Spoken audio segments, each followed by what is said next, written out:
Hello everyone, I hope you're all doing well. My name is Diana.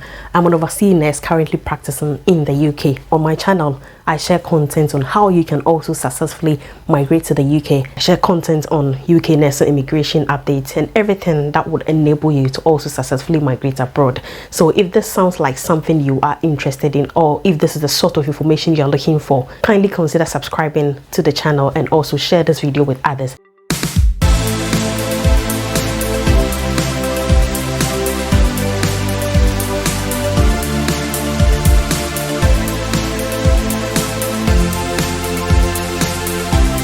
If you've been following my channel, you notice that I've been sharing content on how the UK government over the years has made it so easy for a lot of people to be able to successfully migrate to the UK, either as skilled workers, students, dependents of students and all of that. The UK government introduced the post-study work visa, which enables students to stay after their course of study. Also added a lot of professions to the shortage occupation list, which will enable more skilled workers to be able to migrate to the UK, and also recently added the healthcare assistants, domiciliary workers and home care workers to the shortage occupation list. So all of these measures they are putting in place is to make it easy for a lot of people to be able to easily migrate to the UK. They want UK to be the easiest country to be able to migrate to and settle permanently. So the measures they put in place was to allow more people to come into the country to work legally to help boost the economy. However, there's been a recent update which is not so good, and it is about the dependent visa. So there's been a recent publication by the UK Home Office regarding the fact that there's been a massive increase in the number of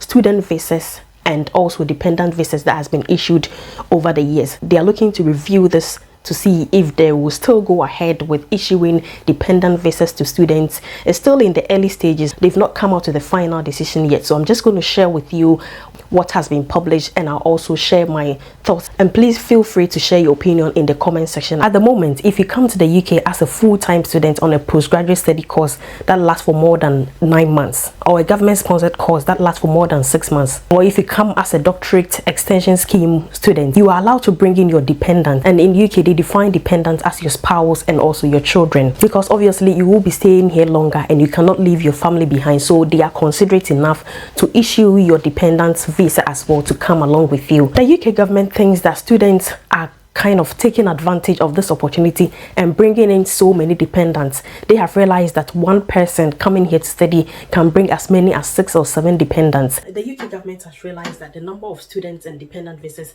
has increased about 5 times within just 1 year.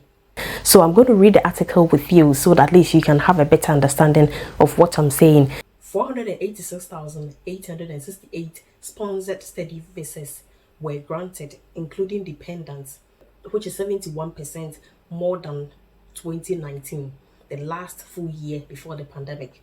And out of that number, 81,089 were granted to dependents of sponsored students, which were over 5 times the 2019 number, according to the UK Home Office National Statistics. So what they are saying is, since 2019 till now, the numbers have increased drastically. So that is why they are starting to look into these numbers as to whether to carry on with this dependent visa or not.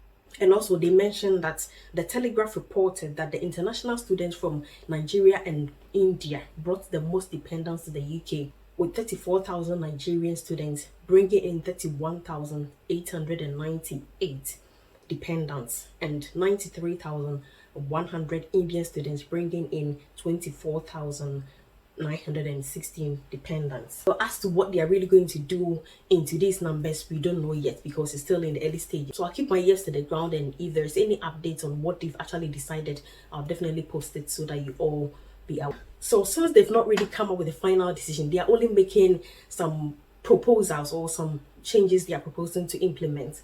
So what they are proposing is, according to the report, it says Home Office spokesperson, the government will set out a plan in the coming weeks to review the immigration system supports growth whilst maintaining control, but refuse to go into specific details surrounding the international students and their dependents. They are looking to review the universities that students apply to and also the courses that they enroll on. So regarding what they are proposing, the article also says she indicated that, which means the Home Secretary indicated that she will be targeting foreign students on substandard courses in inadequate universities. As to which universities they are classifying as inadequate or which courses they consider to be substandard, they've not really gone into specific details yet. But in the coming weeks, this is what they're going to be actually looking into: the courses and then the universities.